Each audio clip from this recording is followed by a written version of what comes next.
Good afternoon, everyone.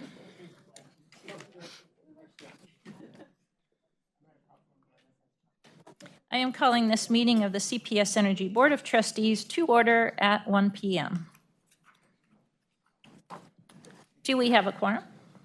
We have Trustee Dr. Mackey, Trustee Steen, Trustee Gonzalez, and yourself. We have a quorum. Thank you. We will move to our safety message, invocation, and pledge of allegiance with Mr. Rick Luna. Good afternoon. So I will review the evacuation procedures so that we are prepared to be safe in the event of an emergency. If you hear the fire alarm, follow the instructions announced through the PA system. If asked to evacuate, use the glass doors to exit outside and verbally alert others. We'll move to the main parking lot in front of the building or the AT&T parking lot at the McCullough-Brooklyn bridges. Our security team will be watching and will notify the appropriate emergency services. Lastly, we'll also have employees nearby who are trained to administer first aid if needed. Safety is a top priority, and while we hope this information is never needed, we want to ensure we are prepared. Additionally, we ask that you remain seated during the duration of the meeting, keep the aisles clear, and do not block any exits. Will you please stand with me for an invocation?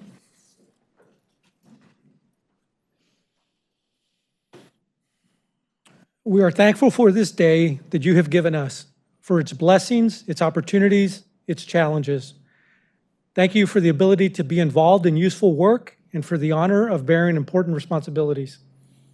We ask that you would guide our thoughts and our actions so that we may have a successful meeting of the CPS Energy Board of Trustees. Help us to accomplish our goals while displaying your character.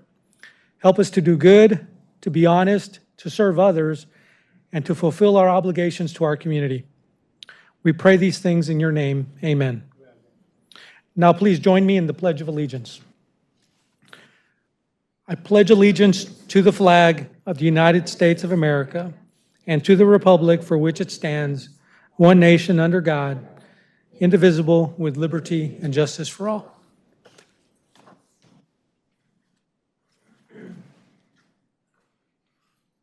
Thank you, Mr. Luna. All right, we are ready for public comment. Public comment provides an opportunity for members of the public to share thoughts on posted agenda items for this meeting. We will invite pre-registered speakers to speak. They may only address the board on CPS Energy-related business listed on the posted agenda. Speakers should state their first and last name, the organization or group they represent, and the agenda item they will speak about. We ask that you remain seated until you hear your name called. Additionally, if you have items you would like to share with the Board of Trustees, please provide those to Board Relations, and we will happily share them with the board post-meeting on your behalf. For this meeting, we have 4 in-person speakers. Each speaker will have 2 minutes to speak. At the conclusion of the 2 minutes, the screen will flash red, and you will be asked to stop speaking immediately. Please be respectful of this time allocation. Will you please cue the timer? Our first speaker is Henrietta LaGrange, followed by Arthur Rakowitz, who will have 4 minutes.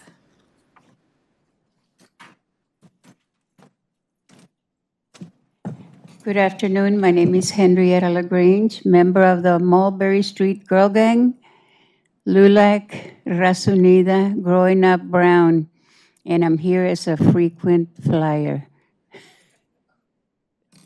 That's what Mr. Garza called me last Thursday when I was talking with NPR. One of my, I guess it's going to be one of my concerns is because I don't have the agenda. And usually before when Natalia was here, I would get the agenda or a map to let me know when the meetings were going to be held. And that has not been done to me. But also I'm here to praise the workers of CPS Energy, especially the CRU crew, because they took my friend Kiki Hopkins, her turkey. And I wished I would have been there, but they got there earlier before I was able to go.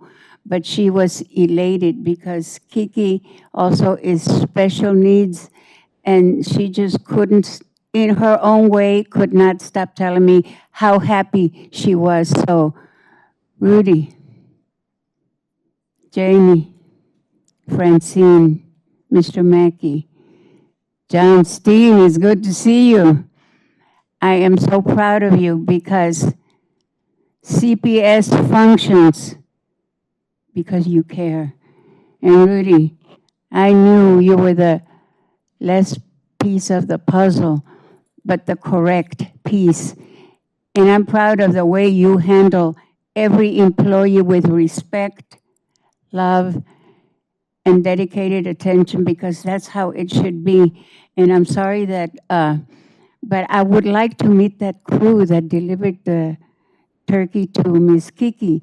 But also, she is very crafted. She can do a 1,000 piece puzzle in an hour, so that how tells you how functional she is. Thank you.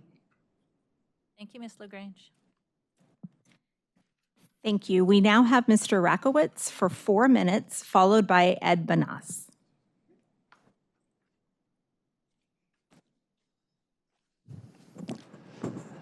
Thank you for allowing the opportunity with speaking, and happy holidays to all. Prognosis for a medical condition arise, and on May 30th, 2025, having an emergency urgent care operation. Thereafter became immobile and seeking medical recovery duration of not less than 3 months. A month in advance had prepaid some household bills, not knowing the extent of my medical recovery, and prior my domicile return, attempted to reach out to CPS and others for billing extensions. Finding communications with CPS was the most difficulty, and unavailability with internal call transferring, such as Zazamora Substation and CPS headquarters or security. Even sought CPS retired customer service personnel to no availability.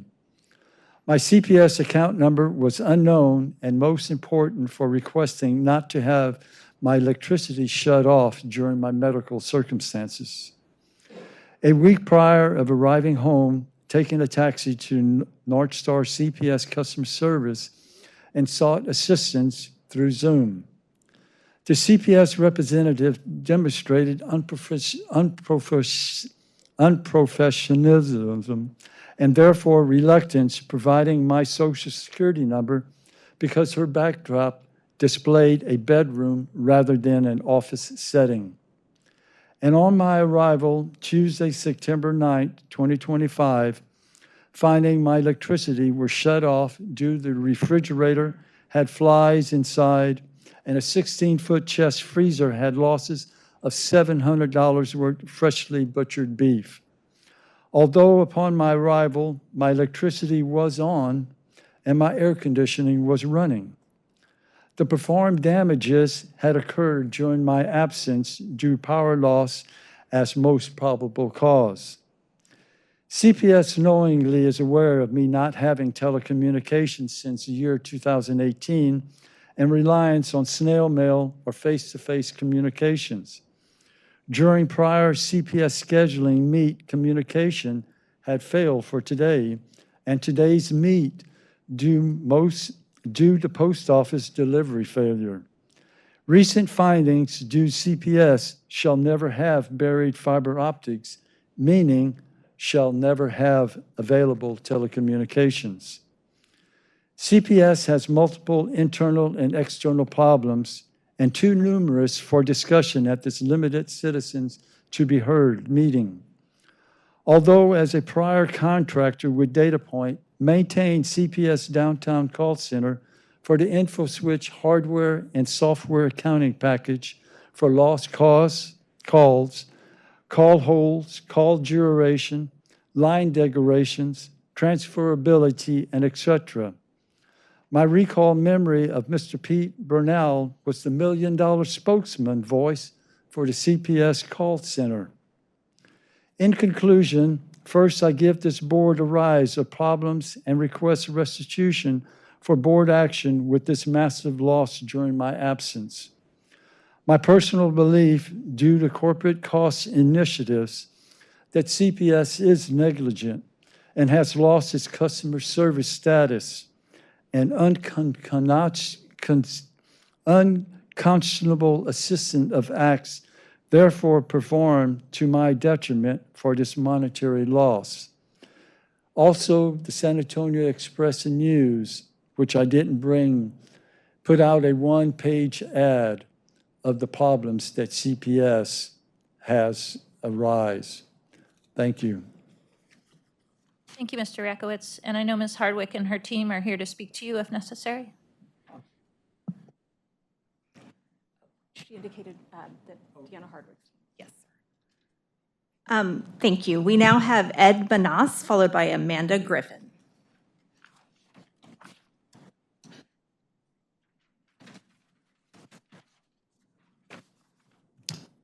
Thank you. I have to get used to this. I'm Ed Banas, San Antonio, Texas. I will be talking about the new transmission line. I hope I picked the right agenda item. So, anyway, I just want to say my father's parents bought a farm outside Utica, New York in Oneida County in 1940, about 120 to 140 acres. They had a few light bulbs and a radio. Now, 85 years later, we're doing a big upgrade on the electricity.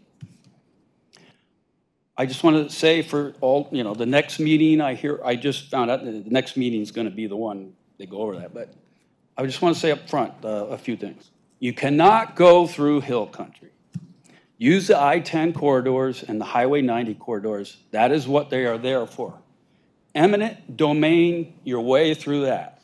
The economics of using I-10 and 90 West will come about. You'll see it. It'll help West Texas.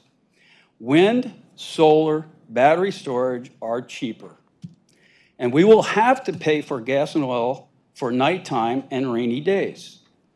Electricity has been around for a while. It's not complicated. We are. Thank you. Have a great time. Happy holidays. Thank you, Mr. Banas. Thank you. And our final speaker is Amanda Griffin. Good morning, Amanda Griffin with the Hill Country Preservation Coalition. On behalf of the Hill Country Preservation Coalition, which consists of generational ranchers, small business owners, as well as their employees, dependent on our near exclusive tourism economy in the Hill Country and West Texas, wildlife and conservation stewards, everyday rural Texans like myself living in towns. Mine has a population of 510 people. Landowners who just want the basic right of determining what goes on their own property that they paid for, steward carefully, and pay ever-increasing taxes on, and never dreamed they would be faced with the prospect of condemnation and eminent domain.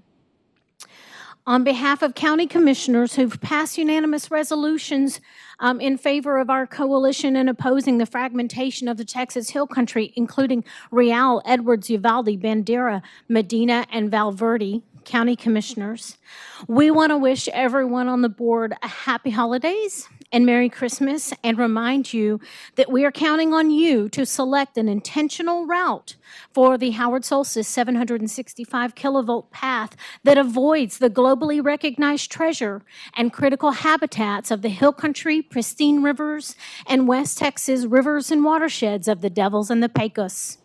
Our citizens remained activated against, fearful of the potential generational damage caused by this potential project, and they remain concerned that their voices will not be heard, yet they and all of us will foot the bill for this project.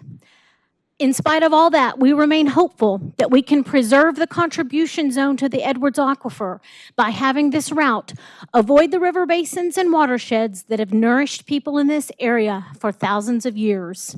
Before CPS, before electricity, before Texas, before the U.S. was a gleam in George Washington's eye. Thank you. Thank you, Ms. Griffin. Thank you. Thank you, Ms. Gomez. All right, moving on to my remarks. I'm going to, if it doesn't mess up the graphics, I'm going to talk about holiday safety first. Give y'all a second for that. So on behalf of the board, we want to wish everyone a safe holiday season and share a few tips to keep your holidays safe. Remember not to overload electrical outlets. Remember to unplug all light displays before leaving your home and going to sleep. Keep trees away from heaters or other heat sources, and make sure an artificial tree is fire resistant. For outdoor displays, please check labels to make sure lights are certified for outdoor use. And keep ladders away from power lines. Additional tips are to install working smoke alarms in every bedroom, install carbon monoxide alarms in a central location, test smoke alarms and carbon monoxide detectors monthly, and replace batteries and smoke alarms yearly on a routine schedule, whether needed or not. I just wanted to say a few words about the Community Input Committee because they met last week. And I really always want to thank them for the thoughtful feedback that they provide through the regular meetings. They ask great questions, and I learn a lot in going to those meetings. So on Wednesday, they voted to appoint a new chair and vice chair. So Steve Bonet will now serve as chair. Steve is here with us today, so look forward to working with you, Steve, and thank you for all the effort you put into this. And Maria Nelson will now serve as the vice chair. I especially want to thank outgoing Chair Lawson Picasso for all her work leading the group and bringing topics to the table for discussion. She will remain on the CIC, and Lawson, you did a wonderful job. Thank you. And I look forward to Steve and Maria's leadership as the group's input helps inform the team's work. Also, there is an at-large opening on the Community Input Committee. This is one at-large member position. To qualify, applicants must be a residential customer of CPS Energy, living in the CPS Energy service area. This is not for a particular area. You must have a good customer relationship with CPS Energy. Qualified at-large candidates will be reviewed by the CIC, and one applicant will be nominated for approval by this board in early 2026. The deadline for applications will close on Friday, December 19th. That's this Friday.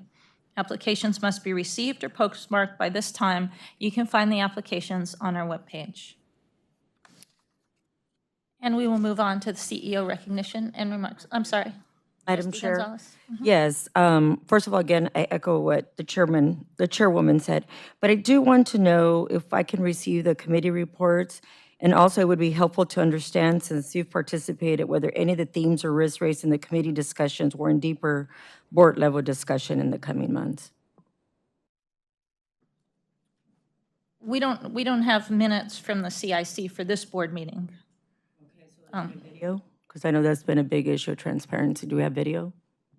Those meetings are live streamed of the CIC. Yes, the reports from the meeting will be available the next board meeting, and you can see a copy. They are live streamed, and If you can please send them to me, and again, I just want to again make recorded. sure that there's any deeper conversations that they go before the board level for board level discussion.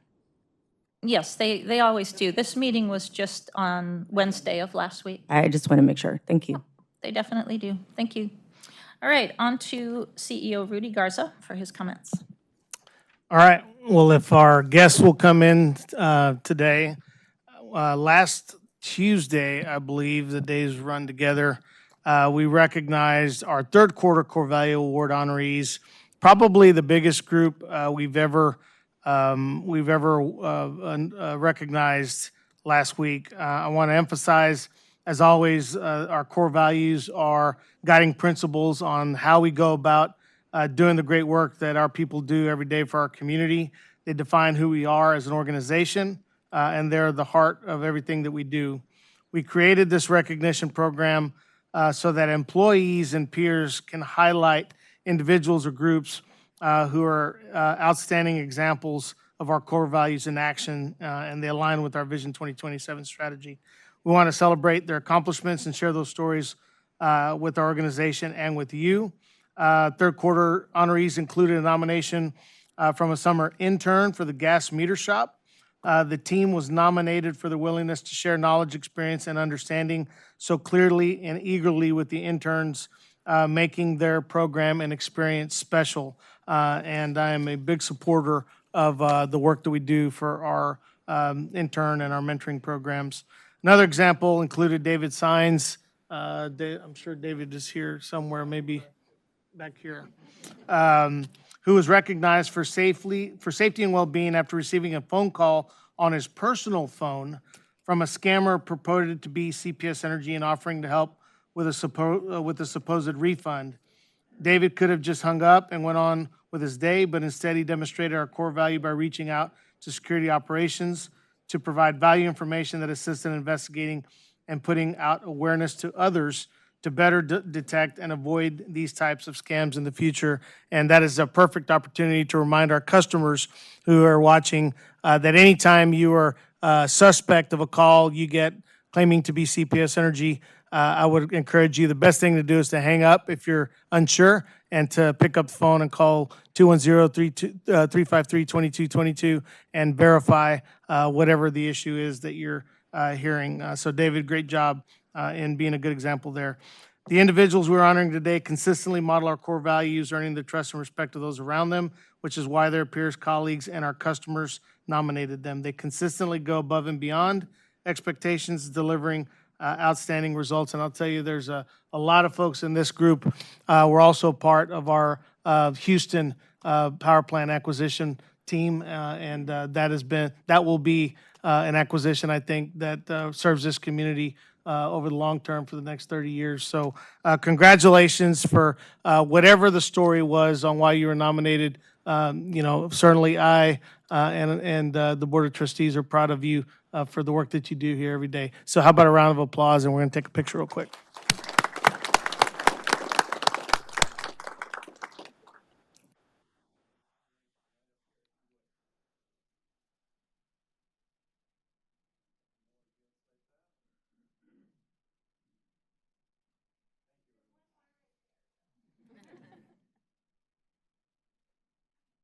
Dominique is on it. Thank you all. Good job.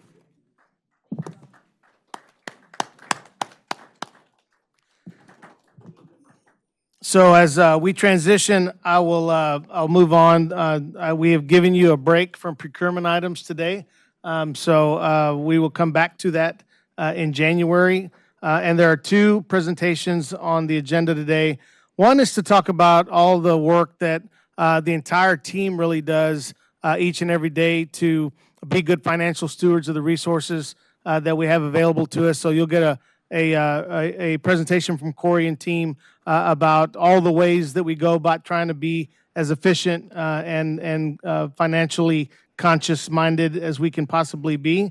And then we will give you our regular third quarter performance update to talk to you about where we're at so far in the year. And Corey and Elena will give us that presentation, and then we'll run into executive session. So with that, I will turn it back over to you, Madam Chair. Thank you. All right, we will start with our consent agenda, which is true, does not have any procurement items on it today. So we were looking at A, payment to the city of San Antonio, and then B, C, and D are various minutes from our board meeting. Move to approve the minutes as presented. We have a motion to approve. Is there a second? I will second. Roll call vote, please. Trustee Dr. Mackey? Yes. Trustee Steen? Yes. Trustee Gonzalez? No, I don't think I have a copy of the minutes. They're in Here? Yes. Motion carries.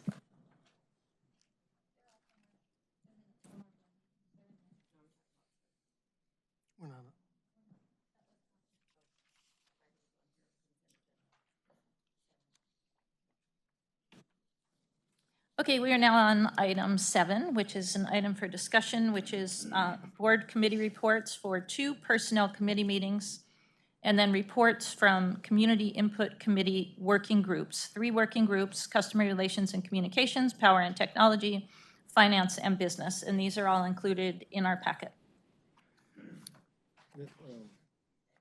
Madam Chair, did we get that information from Ms. Lewis on Mr. Garza's information? Did you get yours? No. Oh, okay. But, We'll get back. Okay, yeah. I thought they was gonna send it to us before we meet so we can review it. Not here, though, at the Personnel Yeah, Committee. in the next Personnel Committee meeting. No, I thought we was gonna receive it before the Personnel Committee meeting. She was gonna send it to us. Yeah, Yes, sir, before the next Personnel Committee, which next- hasn't been scheduled yet. okay.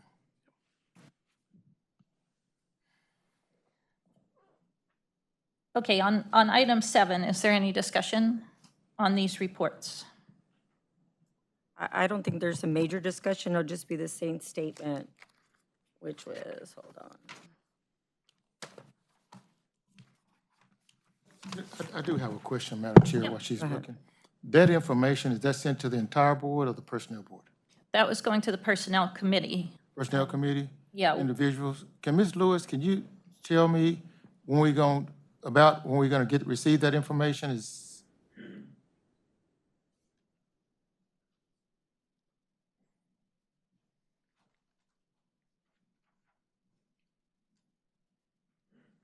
We'll have it ready for you before the next Personnel Committee meeting. We haven't scheduled one. If you want me to send it out of cycle, I can also do that. Could you send it out of cycle and just get it Yes, to sir. us so I can review it? Yes, I can. Thank you.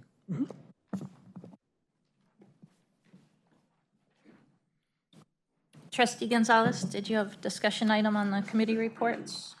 Yeah, again, it's just going to be a statement. So I am looking at it briefly, and so the only thing that I see that maybe will warrant a potential deeper conversation, discussion that should come to the board is, again, if I read the notes for December the 15th, the Working Group for Customer Relations and Communications is the suggestion of how to improve communications to customers regarding generation updates and identified which topics would be most applicable and important to emphasize. I would actually have to concur with that, so I would like for that to be elevated to the board for a board discussion.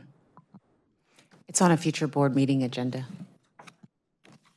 Again, I think a lot of conversation has taken place and not a lot of public conversation outside of the working groups. I would like to see more engagement outside of just the CIC. I think generally we all work to elevate what the working groups report to the full CIC. And then I think staff, and I'm there as well, work to elevate issues that arise at the CIC, then to come to the board. Yeah, I mean, and again, that's with the community presentations have begun. I've done a couple myself, and all of our executive team is fanning out across, the stakeholder groups that we usually hit on these type of conversations. All of that, including the CIC's input and feedback, will be presented to the board as we get through that process with the first board meeting. Can I get a schedule of those meetings that are outside of the CIC, please? Yeah, the first meeting here, I believe, will be in January, and then we'll have a couple of subsequent meetings after that where we'll talk about what I feedback we're sincerely getting. appreciate the I just want to make sure I get a schedule ahead. I want to make sure we engage other individuals outside of the CIC.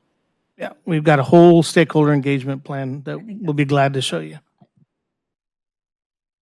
We do a significant outreach. I think, again, what we agreed to several years ago drastically has changed. So I want to make sure that we're just not just going through the motions, but that we really do get feedback from an array of different key stakeholders. Yeah, the process is exactly the same, ma'am, outside of the RAC versus the CAC. So I think it's great. Just if I could just get the schedule. Thank you. Anybody else have any discussion items? Okay, we will move to item 8, affordability through financial stewardship with Mr. Kaczynski. I just want to thank you all for putting this together. There's so much good information here, and I'm hoping I helped with this a little bit to push this. I wanted to see more of a higher, bigger, broader overview of all the efficiencies that we have, and I think you've done everything really well in this, so I'm excited to see this presentation. Thanks. Well, that's great, and thank you, Chair Dr. Romero, for that intro, and appreciate you asking us to kind of go through this exercise. To that point, as you mentioned, we often speak to the board about our future strategic plans and how they support, the input and direction that we receive from the board, specifically also regarding our financial position. In order to do that, as we'll talk about, there's rigorous, financial stewardship and due diligence that's done behind the scenes that really underpins every aspect of our strategic planning and our execution. And with, much coming up over the next several months, I think this is a great opportunity to speak and have this conversation and give some of that context. I think given that we can dive into the agenda here. I'm really just going to summarize kind of the objectives and goals of our financial management approach. And really, I think the exciting part is the implications for customers and how they benefit, and then go into a little more detail about how we plan and execute going forward. So on this slide, on slide 3, you've probably heard me say something similar before, but this really is to set the foundation, kind of the anchor point of the objective of our financial positioning that we've been discussing over years is really so that CPS Energy can do 3 things for our community at the same time at any given time. Is to have the liquidity to run the business efficiently on any given day, to have the ability to absorb any unplanned major event, weather or otherwise, on any given day, and to have the liquidity to be able to execute on strategic opportunities as they arise that is consistent with our board guidance. And so it's really these 3 objectives you see on the board that kind of drive the thinking that we have and that manifest themselves into the major financial metrics you often hear us discuss in my other presentations. So on this next slide, it really answers the question, so why does any of this matter for customers, kind of the financial positioning? The value of a strong credit rating, which we often talk about, can't be overstated. And we are a AA minus entity, which is high, not the highest, but it's strong. The most obvious benefit of a good credit rating is that we are able to borrow billions of dollars for super expensive infrastructure at incredibly low borrowing rates, which means if you're a customer, that translates to your bills being lower because of that. There are 2 obvious things that jump off the page from a benefit perspective, and then maybe a third that I'll mention. This view is over the last 20 years. And regardless of economic cycles, regardless of inflation, regardless of any macroeconomic events that we at CPS Energy cannot control, what is an interesting takeaway is that the borrowing rates that have been available to us are sub 5%. And for any entity, especially at the scale at which we are spending, is a very big positive. The second thing is, as rates on the interest rate curve over time have gone up or down, we've been pretty strategic in refinancing existing debt to further lower existing borrowing rates. And the big kicker on the upper right-hand side excuse me, that says we've saved over $650 million is really referencing what we saved by refinancing existing debt to lower rates. And if you're a customer, what that means is that $650 million that we would have otherwise put in rates, that we do not have to put in rates anymore. And that's a huge avoided cost and a big savings that is the result of just the opportunities presented to us by our financial positioning.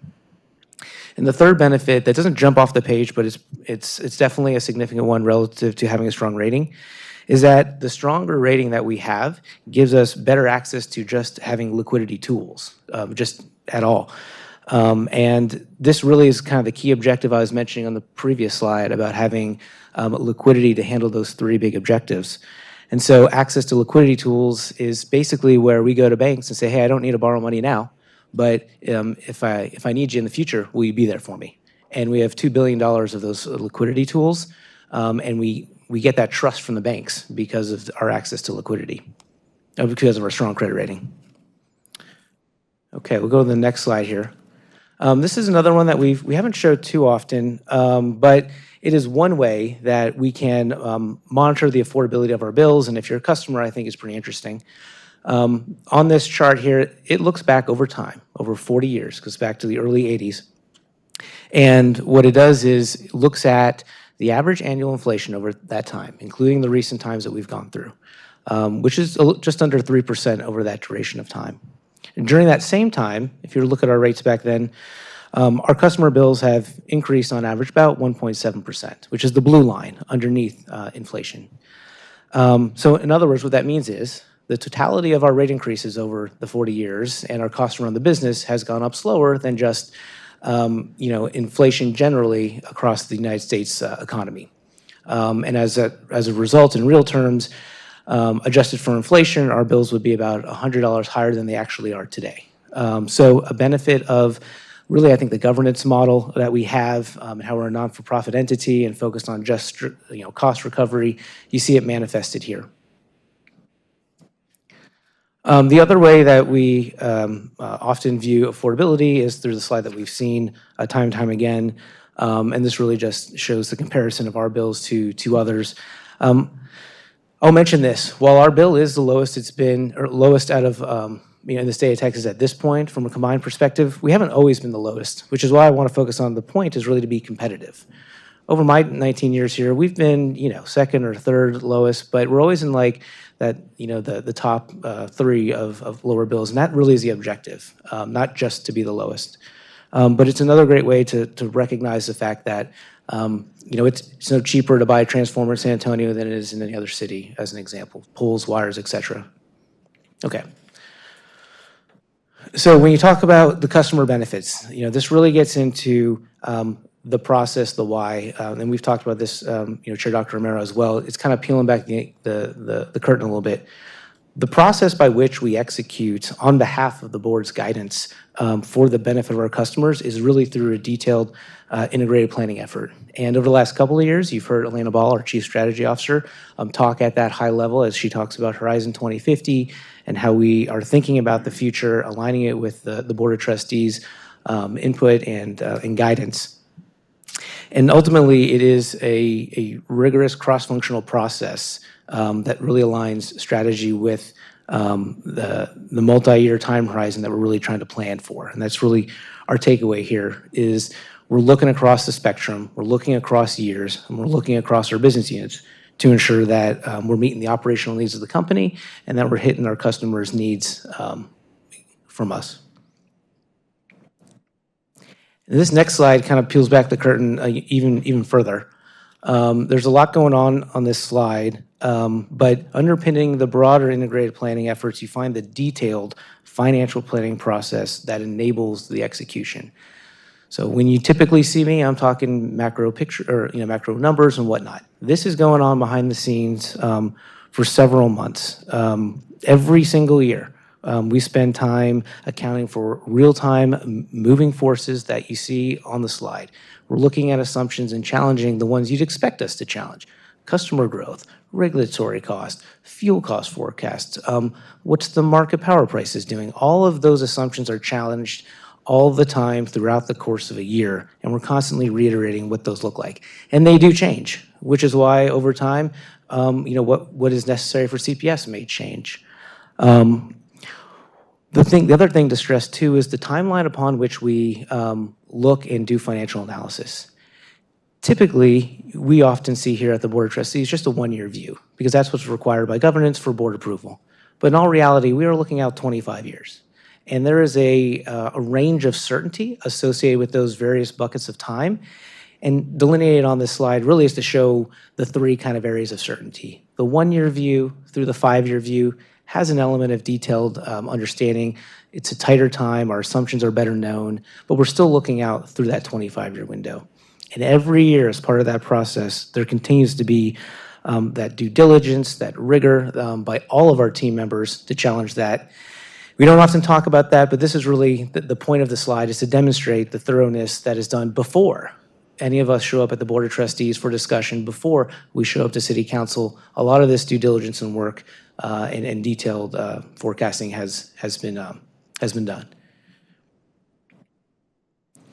So we've talked about customer benefits. We've talked about kind of behind the scenes, kind of the rigor that goes into it. This slide just calls out a few examples of the things that we are doing that we don't often talk about, but it really answers the question, hey, have you looked at your operations? What are you doing to try and make sure you're running efficiently and things of that nature? There's a lot on this slide, maybe just 2 examples off of here. From an operational efficiency perspective, our teams have done a really great job working on scheduling, crew formations, and so forth to really work to reduce overtime. non-emergency overtime. And that's been a really super effort, and it's taken the teams really looking inward at process, and this is part of the iterative kind of inward-looking exercise that we do. There's also things that we do that are merely a function of our financial strength and our positioning. On the far right-hand side, there's something called a commodity prepay. I really like this one because as a customer, you literally have to do nothing. You just become the beneficiary of the fact that CPS is a tax-exempt organization. You're the beneficiary that we are going to buy natural gas and we are going to buy renewable energy to serve our community. And by the function of us being a tax-exempt organization and working with some third parties, and the function of there being a difference between borrowing rates at the taxable level, we actually have an opportunity to prepay for things that we were going to use anyways, but save $60 million for that. And as a customer, you did nothing. But that $60 million that's not on your bill anymore doesn't have to be included because of things like that. Anyways, I could work out and talk more about all these other items, but there's some on the page, and we just wanted to share that with the Board of Trustees. On this one, you've probably seen several of us talk about headwinds and tailwinds. So this is really just an acknowledgement that as we look into the future, we're going to face several unknowns, some positive, some challenging, but that may impact the conversations around our financial position going forward. There's a lot on the page, so I won't step through all of them, but obviously at a macro level and a regulatory level and a cyber level, there are various items we could talk through. But kind of the wind at our back is the fact that we are a community in growth. And while it comes with its own set of challenges, having a community that has growth is incredibly positive for all of our customers. As I wrap up here, I guess my point is, there's still more on the horizon for us. We are continually looking to put forth efforts that improve ultimate value for our customers, achieve efficiencies where possible. You've heard at length us talking about our ERP project, Enterprise Resource Planning project. Broadly, we've called it Evolve, actually. We're actively working to find ways that we can enable better service for our customers and provide them things that'll be of value. So, a lot on that page. I will pause there, Chair Dr. Romero, and see if there's any questions before we go to the next presentation. All righty. Open for questions. Mr. Steen?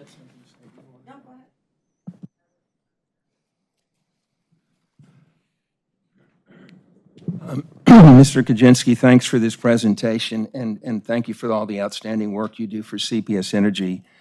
As I read through the material for this agenda item, I couldn't help but think that what you're doing today is beginning to lay groundwork for an upcoming rate increase request.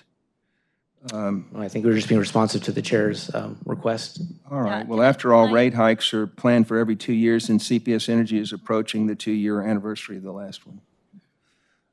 Please put up slide 4, entitled "The Value of a Good Credit Rating, Improve Infrastructure and Lower Costs for Customers." And I want to take a moment to put our current credit ratings in perspective. Almost 5 years ago, following Winter Storm Uri, all 3 credit rating agencies downgraded CPS Energy, and that downgraded status continues to this day. Is that correct? We have been lifted from the initial time that Winter Storm Uri occurred. Well, I'm going to talk about that not long ago, all 3 credit rating agencies concurred that our outlook is stable. Correct. But what stable means is that the ratings are not likely to be changed. That your outlook can be positive, it can be negative, or it can be stable. And so it's saying, it's not likely to be changed. And as I've observed many times over the years since we received post-Uri downgrades, I believe our CEO should have been strongly challenged to restore our ratings. We weren't downgraded. We got put on negative outlook like every other utility in the Texas market. You were downgraded. We're not after Winter Storm Uri? Yes, you were. Yeah, and then we there are 2 things. Rating. There's a rating, and then there's this outlook. That's a different thing. That's sort of looking into the future. So you're not correct on that. Excuse me. I believe our CEO should have been strongly challenged to restore our ratings instead of being content to merely maintain our current downgraded ratings. I can't help but believe that if the right things had been prioritized early on, such as aggressive cost control and cost reduction, as well as at least pausing, if not foregoing, expensive but unnecessary fiscal commitments, we'd be well on our way back to where CPS Energy was rating-wise before Uri, and by the same token, in a much healthier position financially. Now, this slide is flawed and unilluminating in the sense that it merely shows the fluctuation of interest rates over the last 20 years and then aggregates and emphasizes savings over the same 20 years. And to be germane, the graph should focus on, say, the last 5 years and show bond refinancing savings for each of those years. One last point on the subject of cost control. As most of you who are listening know, the board chairmanship is rotated among the 4 trustees other than the mayor. The chair sets the agenda, and while holding that position from 2018 to 2021, I requested that every regular meeting we have someone in the organization report on something done recently to save a significant amount of money. I was repeatedly amazed at all the creative ideas that came out of this. For those 36 months, we created a corporate culture of frugality, cost control, and cost savings, and of course, we avoided any rate increases. For some reason, when I turned the gavel over to my successor as chair, that practice was immediately discontinued. It's not been revived to this day. I'd like to respectfully suggest to our current chair that she reinstate this practice. CPS Energy is currently planning every 2-year rate increases, and I fear that it's going to be increasingly harder and harder to get our customers and City Council to support them.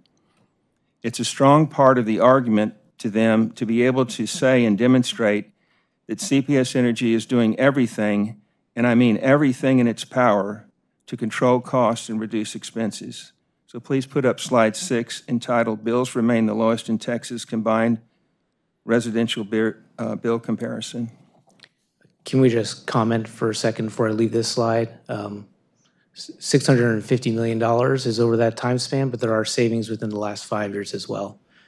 And I'd also point out that while AA minus isn't pre-Winter Storm Uri, it's still, depending on the rating scale, second or third highest in all of ERCOT. And my third point, I guess, would be is what is the value of a higher credit rating in terms of rate increases that are necessary, which Rudy has mentioned oftentimes. And I think that's the optimization that we discuss. And I just want to, again, note that before we leave this slide, because I think it's very important. Corey, comment a little bit. I mean, we're not selling bonds for 5 years. We're selling bonds for 30 years. Yeah. And when we can find a better deal, we refinance. And that's immediate savings to our customers in terms of our debt our debt service obligations. So talk a little bit about that, because there's a reason why we're showing 20 years. Yeah, I mean, typically we issue long-term debt 20, 30 years out in the future, and so there are opportunities over that time to refinance when it's opportunistic. And to Rudy's point, that's a normal practice, and we are the beneficiaries of our rating. The spread between our current rating and a Winter Storm Uri rating hasn't been terribly material. It would have required significant, additional cash sitting around on the balance sheet, not being used. I really think that we've optimized our position relative to the industry, relative to our peers.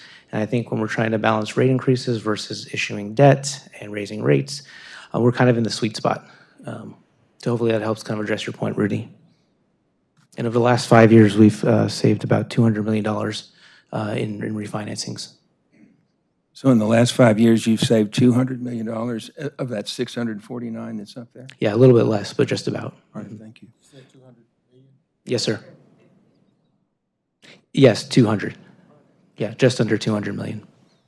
All right, please put up slide 6, entitled Bills Remain Lowest in Texas, Combined Residential Bill Comparison. And management has used this chart while advocating for rate hikes. It shows CPS Energy in the most favorable position among Texas utilities. However, there's some disconnect between this chart and the fact that for years now, roughly 20% of CPS Energy's residential customers have been in arrears, which not unexpectedly means they're generally struggling to pay their bills. When CPS Energy's last base rate increase request was before City Council in December of 2023, Councilman Mark White developed and presented an alternative energy bill cost chart that compared average energy bills provided by CPS Energy to hourly wage data presented by the Federal Reserve of Dallas. On that chart, San Antonio was not last, but the third highest behind El Paso and Corpus Christi. At that time, I requested, and remember this was during a regular board meeting, that any time the chart now up on the screen was used, that we also display Councilman White's chart to provide perspective. And to be clear, I wasn't asking that White's chart be substituted for the one CPS management uses frequently, but be in addition to that one. That request, respectfully made a year and a half ago, was never honored. It's as if you want us to avoid acknowledging that the city of San Antonio ranks third highest in poverty among major U.S. metropolitan areas. I'll just repeat that for emphasis. The city of San Antonio ranks the third highest in poverty among the major U.S. metropolitan areas. CPS Energy must acknowledge this fact when it contemplates every 2-year base rate increases. So to sum up, let me make a comparison to what's going on nationally in regard to the issue of affordability, because I think it's applicable to our local situation. My observation is that both parties talk about affordability in an effort to convince the public that everything is good, but what really counts is what people are actually experiencing. While both parties have touted affordability, polls indicate many Americans are struggling with certain high costs. In a nutshell, it's political rhetoric versus lived experience, and lived experience is what counts. Now, turning back to CPS Energy, management can create charts and such to try to convince its customers that they've never had it so good, but what really counts is the hardship these customers are experiencing in their everyday lives. With the threat of disconnects looming, do you really think that 190,000 of our residential customers would fall behind unless they were experiencing extreme hardship? And before I leave this subject, I'm sure many of you saw the article in last Friday's Express News that the San Antonio Water System SAWS commissioned an independent report that indicates that its rate revenue will need to increase 42% over the next 5 years. So future substantial rate hikes from SAWS will also be impacting our beleaguered customers. I close on the subject that I could go on at length about, but in the interest of time, we'll just touch on. Although it's often deliberately obscured, what's a key driver for management's push for every 2-year rate hikes is the climate change agenda. I wonder if some of you read the article in this past weekend's edition of the Wall Street Journal that opens with the question, what happened to the climate crisis? Immediately followed by recounting that in 2021, Bill Gates was warning the equator would become unlivable as he promoted in his new book entitled How to Avoid a Climate Disaster. 2 months, Bill Gates effectively said, never mind. He wrote, quote, climate change won't wipe out civilization, close quote. So what I want to leave you with is the title of this rather long Wall Street Journal article, and here's the title. The climate crisis clashed with affordability, and affordability won. The climate crisis clashed with affordability, and affordability won. So that's all I have. I respectfully request that my remarks be included in full in the minutes of today's meeting, and thank you very much. Thank you, Mr. Vice Chair. Questions, comments? Yeah, let Ms. Gonzalez go. Thank you. I do have 2 questions, and I believe some of it was already addressed in the presentation. So my question number 1 is, again, thank you. This is a really strong affordability narrative, in my opinion. I appreciate the clarity of the framing for governance purposes. I would like to better understand what specific trade-offs management is actively managing right now between affordability, systems resiliency, and capital timing, particularly when a different decision could materially change customer impact over the next several years. Zooming out in terms of what we balance, I think the execution of our generation plan and all the metrics I've shown you is really that exercise to balance affordability and getting done with the community needs. And as Rudy has mentioned before, it's really a balance of how much can you borrow versus how much do you raise rates and use of your own cash. And I think reflected of our financial position is that balance. And no matter the thoughts on these slides, they are facts in terms of what a utility, an electric and gas utility can control. And to the extent that the stuff is within our control, I think we're doing our best to balance it. Thank you for answering that. Go ahead, Ruth. Yeah, I would add, for all the variables that Corey, flashed to go into our planning process, there's somewhere between making zero investment in our system and, and our system growing, quadrupling in load over the next decade, which is a scenario that is possible. Is it likely? We'll see. But it's somewhere between there and investing in no dollars. And we have to do the best job of kind of picking a scenario that we believe is most possible and presenting investment options that will work their way into rates at some point in time that that both allow us to stay ahead of it, to take care of our customers, and allow us to keep an eye on affordability. I wish there was a scenario where, as Trustee Steen, has amply, suggested over the last, 9.9 years on the board that he served on, we could invest nothing and there would be no rate increases, but we wouldn't be doing our jobs. So our job is to present the board with information, and we together decide what lane and what pin we're going to put in the forecast, and then we invest to that number. Because if we're not paying attention to what's real, then we're making no investments and buying all our power off the market. Because that's the decision point that you force us into, is are we picking the lowest cost option for our customers, which may include rate support, from time to time, or are you going to force us into a higher cost option that allows us to avoid the conversation? I'm sorry.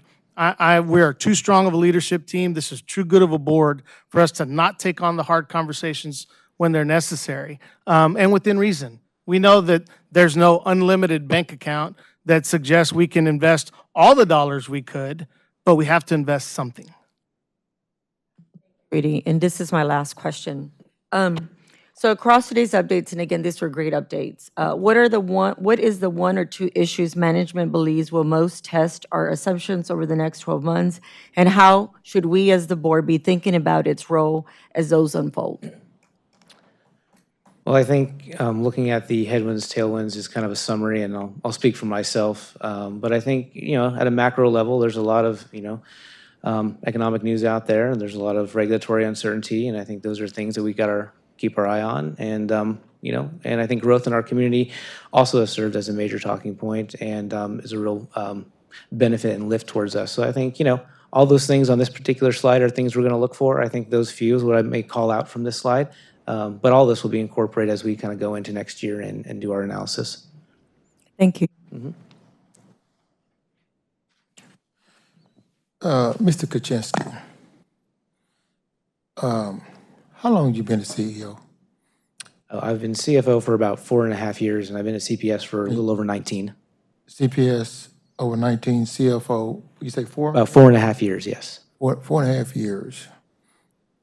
Okay. Since you've been the CFO, I'm sorry. Appreciate the promotion. Hey, CFO. Got a promotion with all the headaches. Awesome. Yeah, you've been a CFO. Do you remember walking over to the meet with the mayor with myself and Rudy, that when you were interim CFO? I do remember that in the first few months, I think. First few months.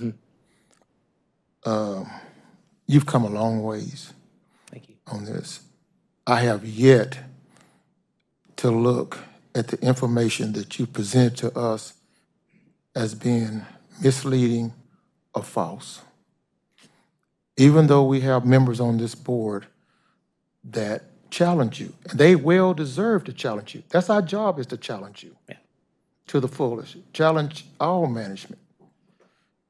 But I sit up here quietly and I listen, and you've answered the questions, whether it's in favor or favor for the management team or the financial status of CPS Energy. And you've done a good job Thank you, sir. by presenting us the correct information. I'm not saying that everything that this board has not made every right decision, but we make a decision. You all have not made every right decision, but you make decisions for the best interests of this community. These are the things that we ask for. The best decision for this community. And they're not always right. But we try to get as many right as we do wrong.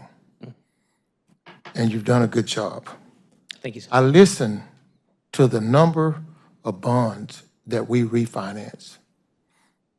Since you've been in the last 5 years, you say 4.5 years, 5 years, nearly $200 million savings. Yes, sir.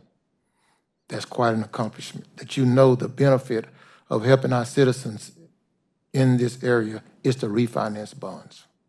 And you've done that. Not you, but the leadership team in support in getting these things to happen. We've tried to cut costs, expenses on different things. You present these things to us, giving us the correct information. I'm pleased with that because I have yet to see, we've had our certain problems, people doing some things that are not outstanding for the company, but we've corrected them. You all have corrected them.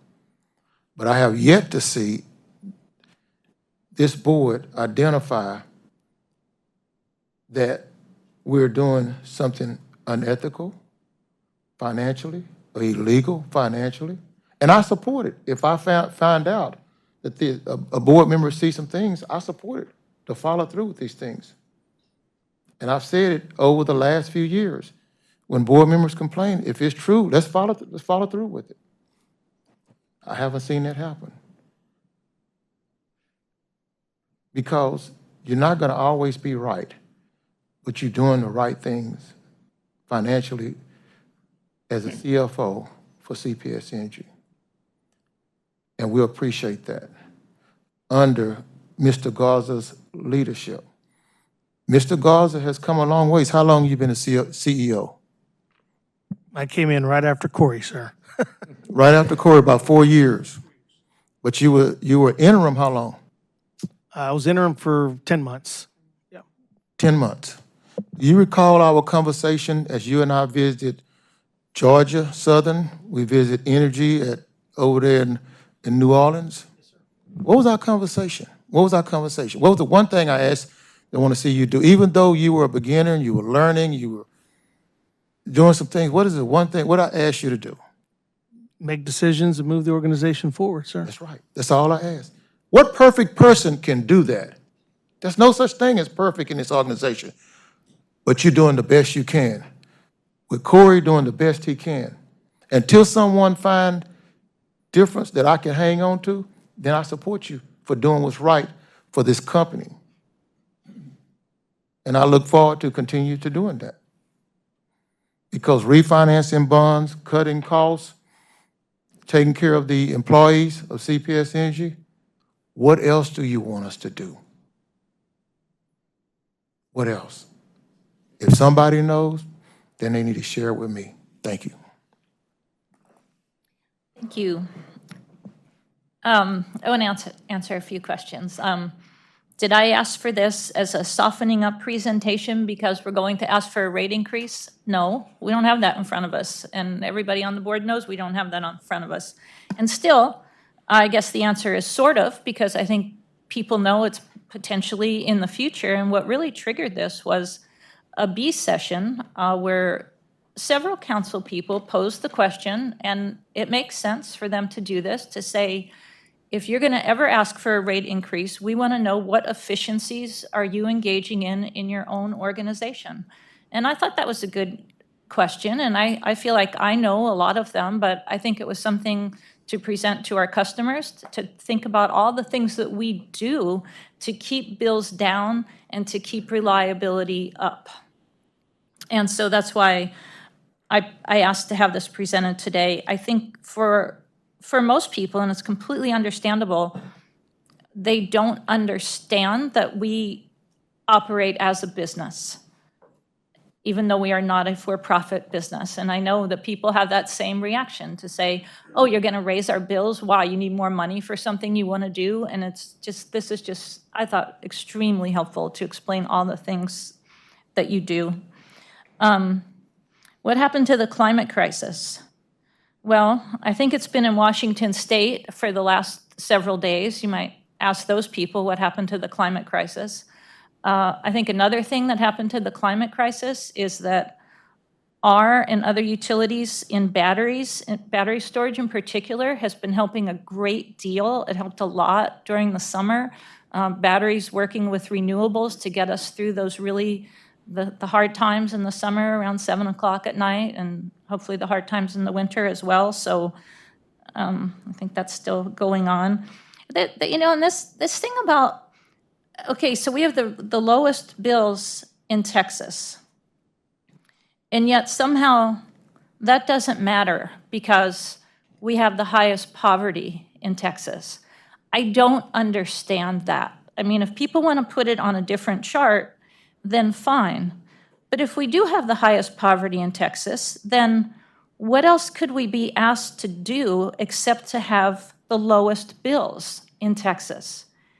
And if that doesn't fix everything for people who live in poverty, then other policy options need to be exercised. But if we had the highest bills in Texas and the highest poverty rate, I could see the disconnect there.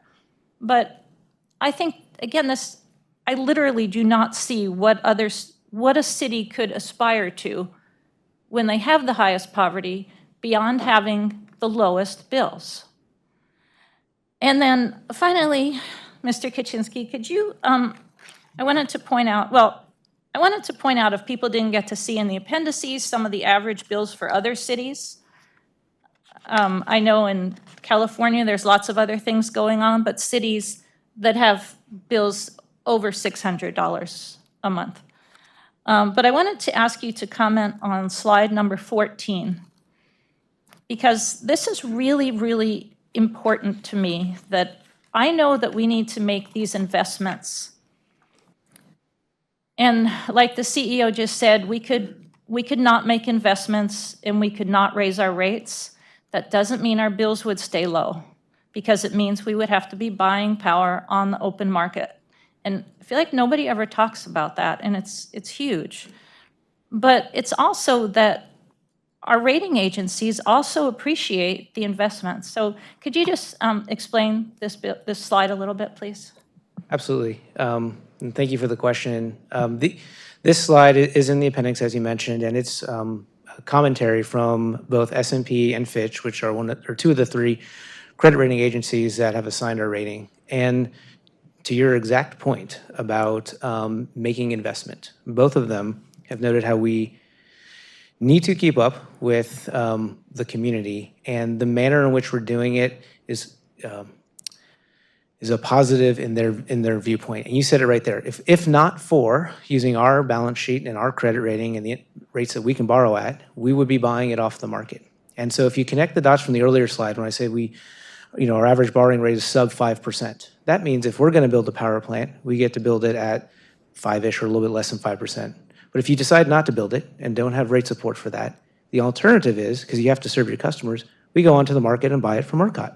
And when you buy it from ERCOT, you don't get the 5% cost of capital. You get whatever the state, or whatever the other investor-owned utilities have. And as I mentioned earlier, if we're the lowest or second lowest credit rating, arguably there's not anyone who's going to have a lower cost of capital than CPS Energy. So you'd be paying for a product you need anyways, and you'd be getting it at financing rates that are higher. And if I'm kind of taking your thought, it's not explicitly said, in that vantage point, but that is how kind of the prudent fiscal positioning that we talked about enables us to leverage that cost of capital for the things that you're talking about. And to that point, I think in here, they acknowledge this is the industry. Like, it's not about stopping the spend. It's about how do you compare to others that have to do the exact same thing you'd have to do. And I think when you look at it through that relative kind of positioning, that's what some of this commentary speaks to, is how we're doing it relative to the challenges going on that everyone's facing. And that's kind of the output. So hopefully that kind of addresses your question a little bit. Thank you. Sir. I listened a few minutes ago, and I stand corrected on this right here, that maybe I heard it wrong, but I don't know. I'm going to go ahead and say it. In 2018, 2019, 2020, who was chair then?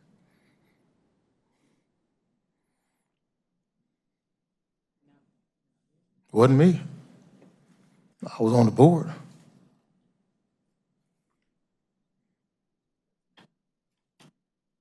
Does anyone know? No one knows? Okay, because I was chair from 2021 to 2022. My first board meeting was 100 and something speakers because of the ice storm. Actually, it was 132. I have to. Well, 132 speakers was my first chair board meeting.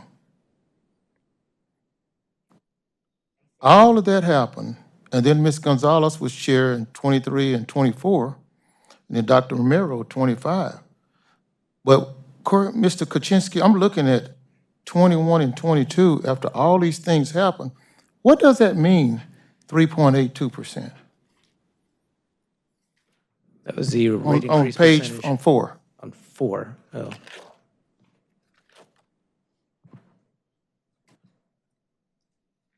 you talking about our borrowing rates? Yes. Yeah. Yes, I'm not sure which year you're talking about, but yeah, those are 3.82%. Yeah, I see it in 2021. That is the weighted average cost of our debt in 2021, long-term debt. What do you mean by the weighted average of our debt? All I mean by that is since we borrow over 20 to 30 years, each one of the years along the curve has a different percentage. So you take the weight of that duration and it weights back to 3.82 in that year. Okay. Which is good. After all the winter storm and our lower our credit rating, we still got a 3.82. Yeah, it was pretty impressive. That's very impressive. That's what I'm getting to. And up to 3.87. Out of all these things, I'm trying to go back to say, when I was a first-time superintendent in 1996, in a small country town that hadn't passed a bond in 50 years, that didn't have a good credit rating, and we got a good interest scores because of leadership. But maybe I'm looking at this right here, and I don't understand it. We want credit scores for what reason? Somebody got to understand. I'm missing something. I am really missing something. When you have a good credit score and you talk about stable and you talk about all these credit scores, well, how much better can you get than 3.82? Y'all, explain that, Mr. Kaczynski, because I don't understand. I'm puzzled about this. Yeah, I don't think we can do much better, especially back then in 21. So I think your point's received. These are awfully competitive rates and some of the lowest that we could achieve during each year. And Dr. Mankiel, I had, because I was up in New York City with the team during that time frame, probably 1920, when we had deals in the market. The way I look at credit worthiness and how CPS Energy is perceived in the market, the reason why we always get such great interest rates, or our weighted average cost of capital so good, is because they're anywhere, I don't know, Corey, 3, 4, 5 times oversubscribed on the amount of debt we're issuing that day. That means our debt relative to other utilities, relative to other deals in the market, is so desirable that we get way more orders for it than what we have available, which allows us to drive the interest rate down based on whatever the T-bill rate is in the market. So regardless of what our credit rating is, which has always been pretty stable over time, we're always going to get the best interest rate the market has to bear because of our credit worthiness. And there's so there's, in our credit rating, you know, I've been listening to this. How many people have been to New York and been part of credit rating? Okay. I've been, not with CPS, but I've been with school districts. But when I went with CPS the first year, I was enlightened to hear some things. And maybe I'm saying something that's incorrect, but somebody needs to correct me.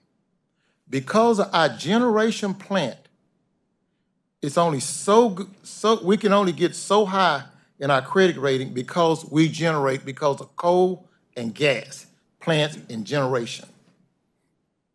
I asked that question. Somebody need to find out there's only so high we're going to get because of generation plants. And I asked that question. So explain that to me. Are you talking about the profile of our generation fleet has inherent risk in it, and that is that's a limiting factor in the rating? I think they typically referenced STP as having a higher risk profile. Yes, that's it. And that was a conversation back in those days as well that served as a cap to our previous credit rating when we were like pre-winter storm Uri. Yeah, that was the conversation that just the inherent nature of the riskiness of that asset provided a cap, not our financial metrics. Mm-hmm. Yeah. Okay. I'm through. Go ahead. Okay. Trustee Gonzalez. Yeah, I'm going to kind of pivot the conversation. I will say that as a trustee, I'm very mindful the energy burden that many of our citizens in San Antonio face. And I've always stated the following, I'll state it again. We're not the ones, in some sense, creating the jobs and deciding what companies move to what part of town. Those are other organizations. And historically, it is a fact. The city was designed to keep people poor. I still don't think that we're addressing that effectively, but I don't believe that that is our role. I think our role has been, and I will tell you because I've been active in this, is to ensure that there's affordability plans, that we communicate that we improve our communication, and as the trustees that we work through the committees to try to figure out how to problem solve. Some of the things that I'm most proud of that we've done in the last couple of years is we have business plans that are agile in nature. We've been out there in the community and we executed what we were asked to do after Winter Uri. I was there. I saved that piece of paper and I framed it. The chairman at the time, and he is correct, I think it was 133 people that complained. And it was like, why didn't you weatherize? You knew better. There was data that suggested that. We want you to do X, Y, and Z. And we did exactly. We executed what we were asked to do, both by city council then, the current mayor, and the committee input, I believe 3,000 and something meetings that we went out to. And so I'm proud of what we've done. Is there always room for improvement? Absolutely. Do we have to be mindful of budgets? Absolutely. I will tell you as a small business person, outside of what we can control, it's been tough. Not just for low-income individuals, but inflation, high interest rates. Now we have less contracting opportunities with new policies and procedures, new policies that are out there. And so when I make decisions, here are the things I always consider. What's the balanced approach? Because it's not just about making decisions for those who have a higher energy burden. It's also about making decisions for those who are looking for other things like resiliency. How do we, again, make sure that customers benefit? And each customer is unique, and each customer values something differently. How are we planning and executing? And this is, again, why committees are important. Being part of a committee as a trustee, you have the responsibility to hear the information and influence before it comes before the board and before it's executed to the community. And continuous improvement. Our responsibility is to take the information that's provided to us and then be able to determine how do we continue to build upon it. And if we know we made a mistake, learn from it and pivot and then try to move forward. And then lastly, our responsibility, which I think most of us in this board, is to try to figure out how this organization should run efficiently with or whether it's technology-driven, whether it's people-driven, whether it's community-driven. Efficiencies are important. And then I think the most important thing that we've improved the most on is how do we address unplanned major, not just weather events, but just anything. I think if anything, Winter Uri taught us, and something that I'm really proud of, is that due diligence of how do we operate if there's a cyber attack? How do we operate if there's another, whatever major setback? I think that kind of awareness is something that's been embedded since Winter. I'm very appreciative. And then lastly, how do we execute on strategic opportunities? You know, as a business person, your job is to kind of read the room, read the trends, financial trends, technology trends, environment trends, and say, how do we position CPS for the future? And I will tell you this presentation, a lot of the work that we're doing through committees, a lot of Vision 2050, that's what that's about. And this is, again, an opportunity for citizens, for employee input, and for trustees. We can complain all we want, or you can be proactive in your role as a trustee and do the best that you can within the constraints that we're operating. So I'm very grateful for what we've done in the last couple of years, and I'm looking forward to how we move together, because it's never going to be easy. It's always going to be tough, and our responsibility is to be involved and engaged and not just look for problems. Thank you. Thank you. Just one last thought as we thinking about if we were ever to have a chart that talked about, that compared the rates in Texas and put it side by side with comparing it to hourly wages and poverty. The other thing we would absolutely have to put in there is comparing the utilities on customer outreach and payment programs. So we are finished with this. Thank you so much. This was great information. And now we are on to item 9, our third quarter performance update. Okay. You can. Yeah. I appreciate that, and thank you for all the commentary. And I will note we mentioned our team, so I do want to thank my team, my peers, and obviously all the folks that help prepare and do all the work every day. This presentation, a little more straightforward. This is our third quarter performance update. I would suggest that the main drivers of everything that you see here today are the same drivers that we discussed in the second quarter. And then the second part of this presentation, like we always do, we'll have Elena Ball come up, our Chief Strategy Officer, and speak to the broader performance metrics across the organization. So with that, I'll go ahead and get started. Look, I think the story on revenue is the same as it was before. Locally, our non-fuel revenue was higher than planned because of a slightly warmer spring and summer. Locally, our wholesale revenue was down a little bit relative to plan because of a milder pricing summer and some plant outages. On a revenue side, the two of those kind of washed itself out through the third quarter. And on the expense side, we continue to be over on operations and maintenance, but to the same drivers that we've discussed in the past. Storms, responding to gas leaks, emergency work, things of that nature. The one item that stands out is our non-transmission capital spend is notably over plan, but that's because of the recent acquisition we made for a little over $1.3 billion. And so that'll be reflected in the numbers this month, or this quarter rather. Which is a segue to this particular slide, which I'll probably spend most of my time here just for the sake of orienting. The rows, the rows here are the same as we've seen in quarters past with our relative metrics and just kind of acknowledging whether we're anticipating being at plan or not. On the left-hand side, I've noted our performance versus the plan without the acquisition of the natural gas assets that we just acquired. What I did on the right-hand side was note the range of metrics associated with the approved generation plan from January 2023. And I think the point that I would make is with the exclusion of this purchase in the narrow view of just 1 year, our debt to capitalization is going to be a little high over plan. But I would stress, as I mentioned in the previous presentation, we have multi-year strategies that have multi-year execution plans. And when I think of that multi-year opportunity to bring forward some cost to save $1 billion or more, we didn't want to be short-sighted in not taking that multi-year approach. So I've specifically titled this Approved Generation Plan Ranges. This is consistent with that plan. Currently, our debt to capitalization is a little bit over 65% with the recent acquisition. And our financial resiliency score, a little bit under 3. But if you hold us to everything that we've done outside of that, on the far left-hand side, we are consistent with that LE. So I say all that just to note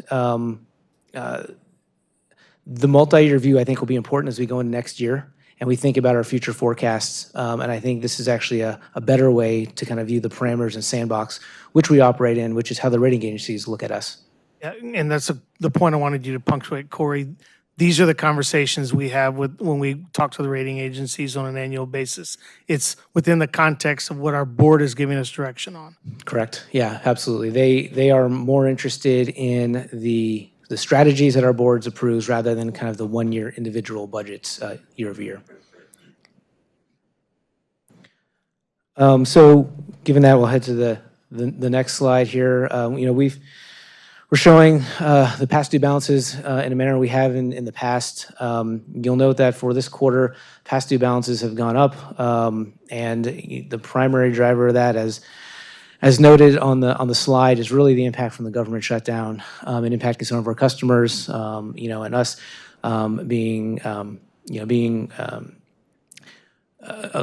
our disconnects and working with our customers while they're going through these times of needs. We saw a bump in that third quarter, but generally, I think the overall trend for the duration of the last couple of years continues to be positive. And again, you see that kind of here on the other slide. Again, you've seen these slides before. This is relative to customer count, but I think the main message is it's important to see how we come out of this government shutdown and watch our customers presumably kind of get back on track. Going forward, look, my forward guidance before I hand it off to Elena here is that I think not much will change from here, to the end of the year. I still expect non-fuel revenue locally to be higher than planned for the reasons I mentioned, which is good because that offsets the lower wholesale revenue performance that we anticipated. I don't see any change in terms of our O&M pressure that was due to the various reasons we identified. And then on the capital side, as we mentioned, the purchase of the natural gas assets, for all the reasons we've discussed in the past, has the impact it has in this given year, but very much a benefit to the organization in the long term. So that said, I will pause there and turn it over to Ms. Elena Ball for the second half.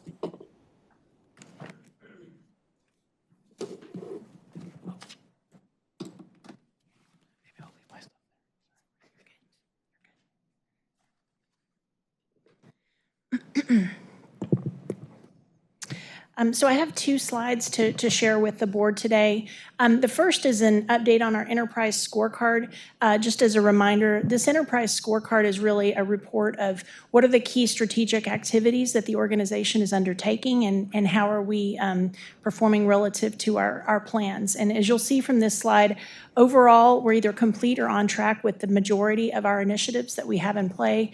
And as a reminder, so under the Power Gen plan, obviously we've been focused on integrating the assets that we acquired down in Corpus Christi and Laredo. That's complete. And we are continuing to work with the developers of the solar and storage contracts that we have awarded and have successfully onboarded those that are targeted for this year. One area in Power Gen that is at risk, and I mentioned this in our last quarterly update, which has to do with engineering procurement and construction contracts associated with a peaker project as well as the Spruce 2 natural gas conversion.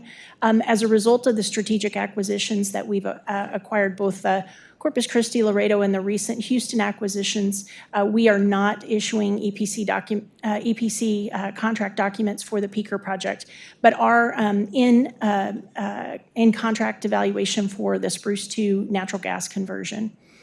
And then relative to system resiliency and growth, we're on track and have made up some time on our EMS SCADA system work that had been previously reported as at risk. The teams brought in some additional help to bring that project back on track so that we can go through our upgraded ADMS and SCADA systems on time. We continue on track for our natural gas system upgrades. Again, we're diversifying our access to the basins, and then we also are putting in additional pipeline capacity in and around our service territory to enhance reliability, as well as to reduce the potential derates that can occur under certain conditions in our power plants. On Evolve, and you all have heard updates from our CIO on the Evolve project, we are on track. The teams just completed global design, which was a huge undertaking across the entire organization, and now are in detailed design that will occur in the first quarter of this upcoming year. And our customer experience work relative to enhancing our customer experience is also on track. For enterprise measures, 3 of our 8 measures are unrecoverable at this time. 5 of our measures are on track and expected to meet or exceed performance levels by year end. We've touched on customer outage duration in the past. This is the first quarter where we have moved that measure to unrecoverable. There are a couple of key drivers with regard to SAIDI, which we've discussed as a group, but it really comes down to 2 primary drivers. One being weather, and 2 being a deliberate decision to work more of our outage work cold, de-energizing work. So, just to provide some color compared to last year, we've had 10 more storms as of this point of the year compared to 2024. And from a lightning strike perspective, we've had 3 times the number of lightning strikes in our service territory. That's resulted in just a lot more outage activity across our system. I mentioned this in our last quarterly update, but for comparison to October of 2024, our operated for safety category, which these are the outages that we're necessarily taking to work our outage restorations cold, increased from 5.2% in October of 2024 to 9.5% in October of 2025. And again, this is a conscious decision that we're making as an organization to enhance the safety of our team members while we're conducting outage restoration work. With regard to plant availability, this is a similar message that we've shared.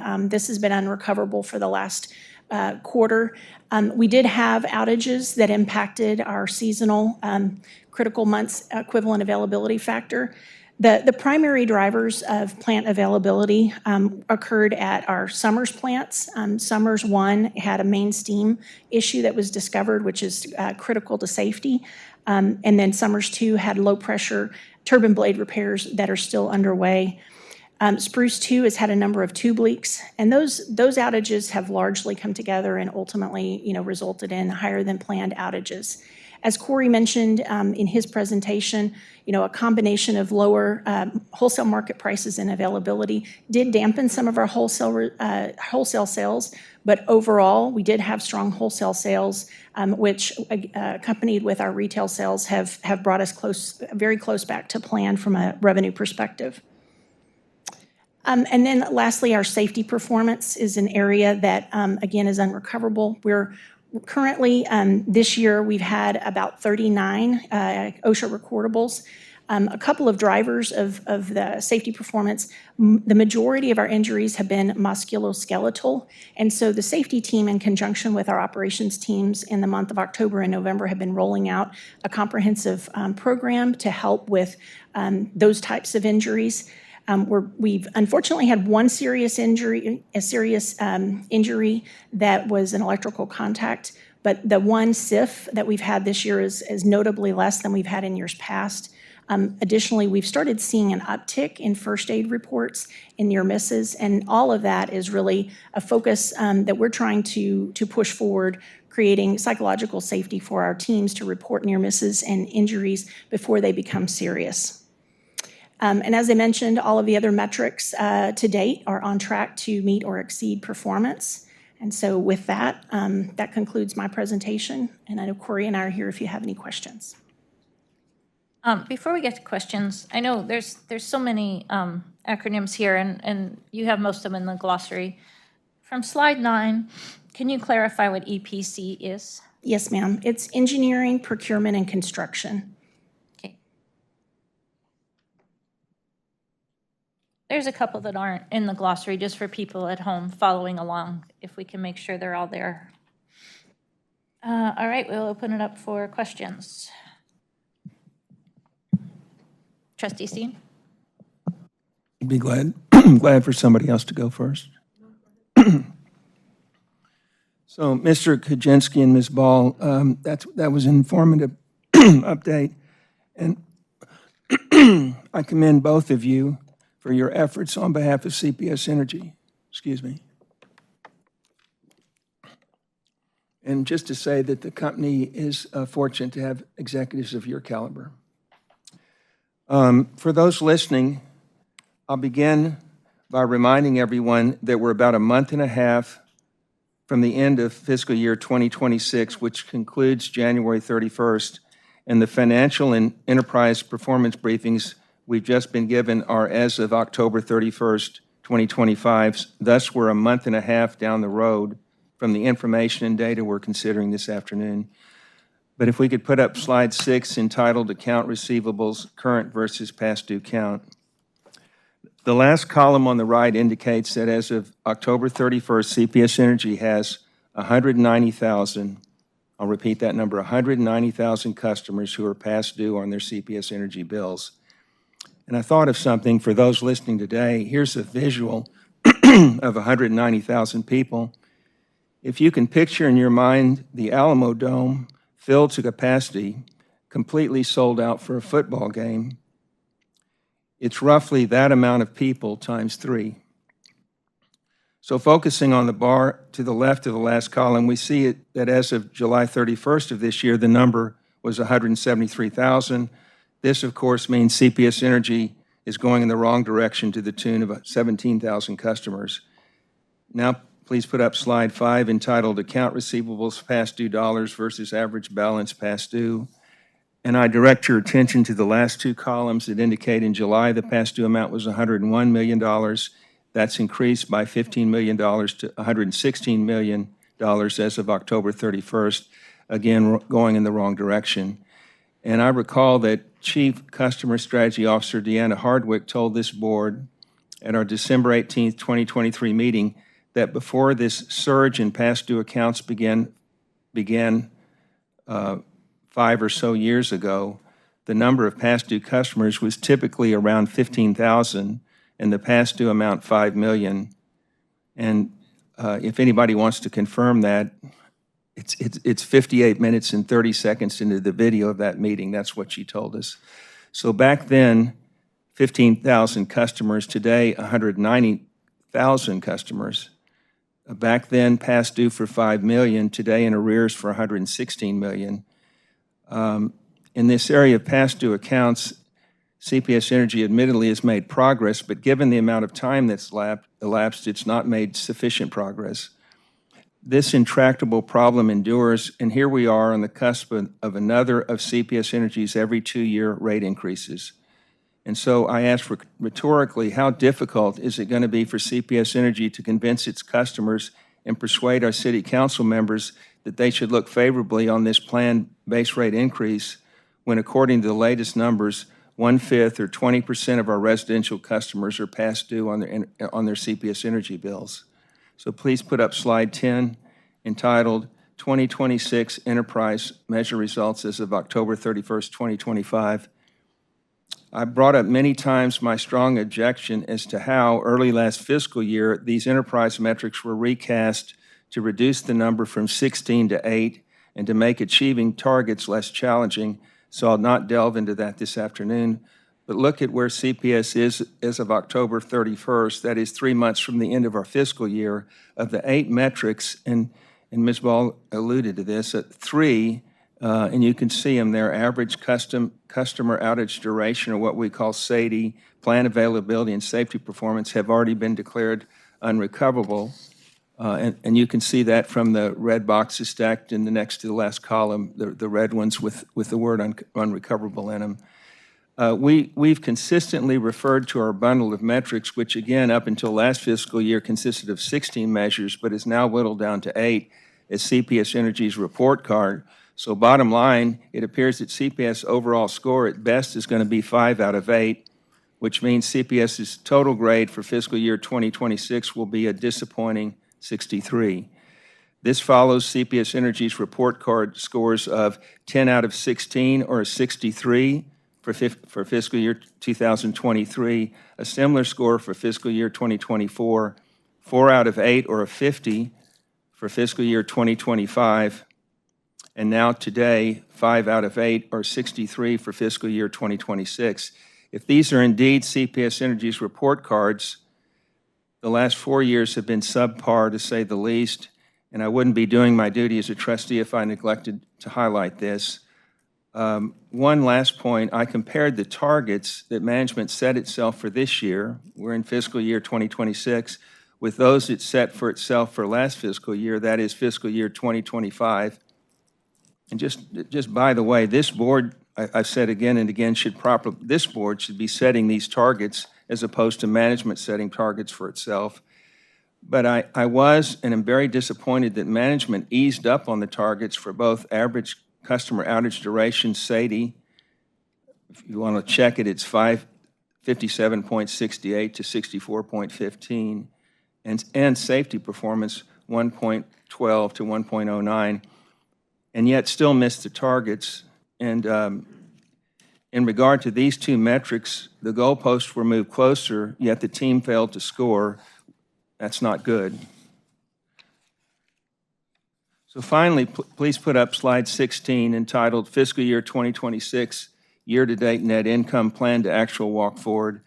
And this is Mr. Gajinsky's aptly named waterfall slide. Now note the red bar left to center, and we can see the figure of negative $12.2 million, which, correct me if I'm wrong, Mr. Gajinsky, is income under budget. Is that the right way to say it? But below forecast. This generally refers to revenue that has flowed to CPS Energy because excess electricity was sold into the grids during periods of high demand.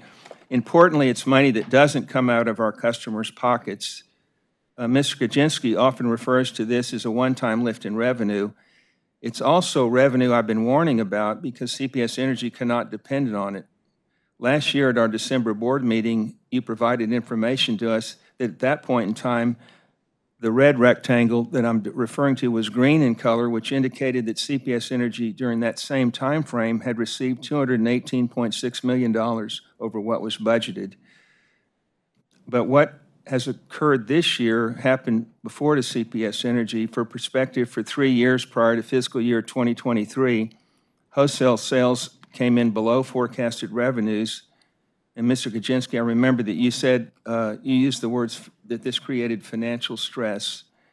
And what's transpiring now brings home the point that fluctuation of wholesale revenues prevents us from relying on them. So with that preface, please give us your thoughts on fiscal year 2026 wholesale revenue as of October 31st and as of today. And again, using your words, is this causing the company, or might it cause the company by the end of this fiscal year, financial stress? And before you speak, I'll just say that's all I have. I'd like for our General Counsel, Ms. Ramirez, to include in the minutes my full comments. Go ahead, Mr. Gajinsky. So I think a couple of things are worth noting. Back in '23, when we were below plan, that was on a target of 50 million. So that was 50% below our target.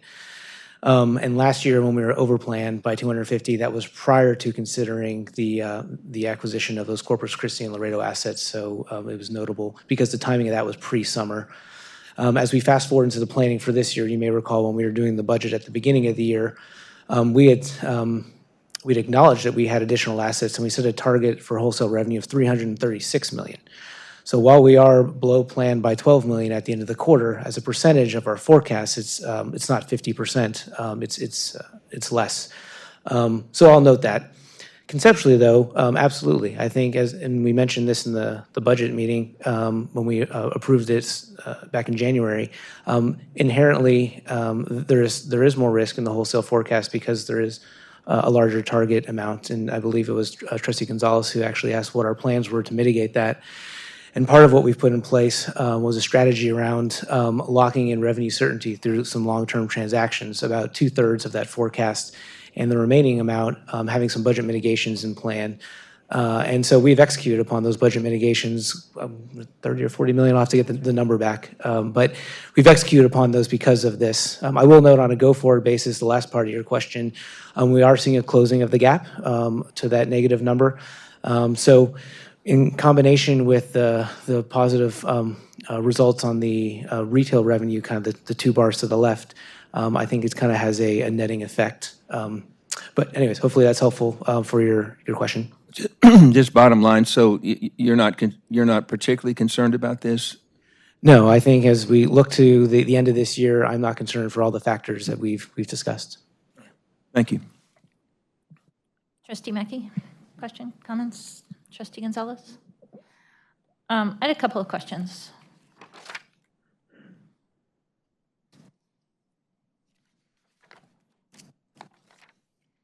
For Sadie, for our target, do you benchmark that with other utilities? And can you explain that a little bit, like how it's been fluctuating with other utilities? Yes.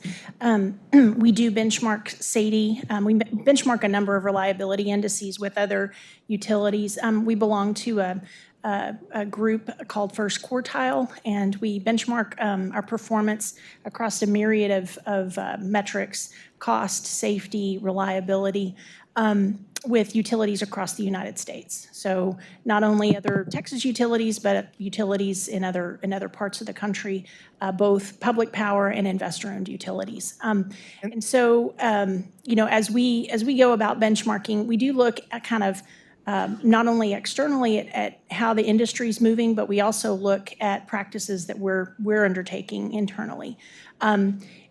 In general, right now, our performance, even though we are higher than our original target for this year, we are one of the top performing utilities in the state of Texas. If you look at this reliability index for Dallas, Houston, and other parts of the state, they're 2 and 3 times the outage duration compared to CPS Energy. So we do go about benchmarking annually through First Quartile. We also have an independent group that comes in and challenges us on our target setting when we go through target setting for proposal for the upcoming business year. And they really dive deeply into our assumptions, our information, and challenge us to strive for higher and higher levels of performance. I will say, as I mentioned, we consciously are making decisions to de-energize more work, and that inherently is an element of driving our SAIDI up. And we have had an unseasonably stormy year compared to prior years. So when we put together a SAIDI number, we assume a number of kind of weather normalized year, and depending on what's going on with weather, similar to revenue, that can move our performance, and it certainly has this year. Well, and let me add, that number inherently changes every year because what represents first quartile or first decile, it's going to move based on how all the utilities are performing because it's an average, right? So what represents, excellence is going to change from year to year based on the patterns of weather. And again, here's what I'd say. If I'm showing you a scorecard where everything's green, yeah, okay, maybe it makes us all feel better, but it's not highlighting some of the things we have to work on as an organization. And, these are, the ones that, that are unrecoverable. They're unrecoverable for some well-discussed reasons at these board meetings. So again, I think we are challenging ourselves appropriately, and we are transparently reporting, where we are. I mean, again, for plant availability, I'd say, Spruce and our Summers units, which we've struggled with since I got to CPS Energy, still remain a challenge that we're trying to manage through, which also has an impact on wholesale revenue when our plants underperform in those ways. So all of these work together, and again, this is only part of the story. If you go back to the previous slide, that's the whole story, to include our strategic, elements of our scorecard, which are really, really important right now.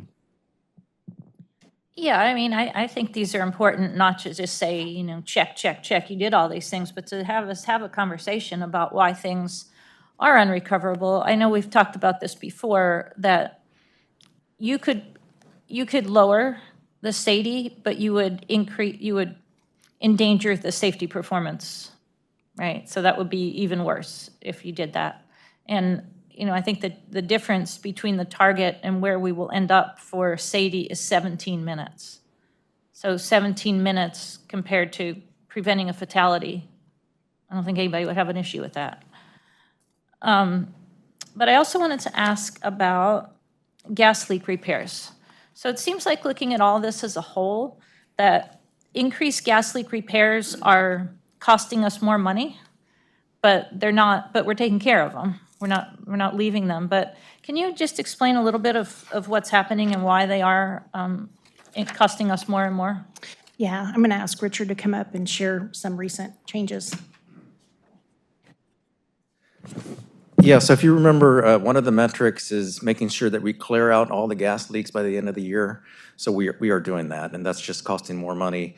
We go around the system and we survey the entire system on a 5-year cycle, and then some of the areas are surveyed annually, and then all those leaks are graded.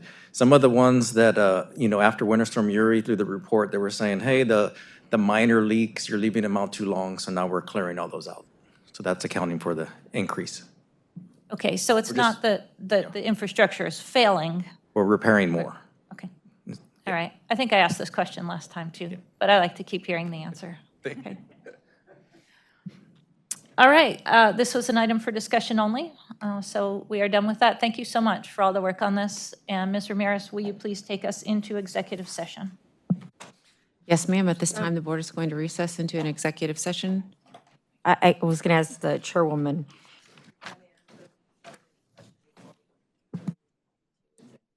Yes, I will retract my statement that we're going into executive session. We're still in open session.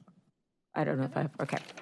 So without getting into executive session specifics, I want to confirm whether any of today's discussions suggest strategic decisions to the board should anticipate a new term, so we are appropriately prepared when those items return to open session. I'm sorry, I don't understand your question. I don't think I do either. Can you I just again want to, without going into executive session specifics, I want to confirm whether any of today's discussion items have a strategic decision-making for the board to anticipate in the near term, and should we prepare for those items, would they return to open session? As I understand it, the items that we will discuss in executive session, the board can decide in executive session whether we would vote in executive session or in open session, but it would be a confidential, we would not be able to give the details of what we're voting on. Is that correct? We have only agendized a vote in executive session today, so we will call for a vote in executive session as agendized. Thank you. Okay, now can you bring us into executive session? Yes, ma'am. At this time, the board is going to recess into an executive session to discuss matters that have been duly posted under several provisions of Chapter 551 of the Texas Government Code, including consultation concerning attorney-client matters under Section 551.071, personnel matters under Section 551.074, and to deliberate, vote, or take final action on competitive matters under Section 551.086. At the conclusion of executive session, the board will reconvene in open session and continue the meeting. It is 2:53 going into executive session.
Ms. Ramirez, will you bring us back from executive session, please? Yes, ma'am. It is 3:23 PM and the board has concluded executive session. I can confirm that 2 votes were taken as posted on the agenda, noting that Trustee Steen abstained from those votes. No other matters were discussed that were not part of the posted agenda. We do have a quorum, and all members except for the mayor are present.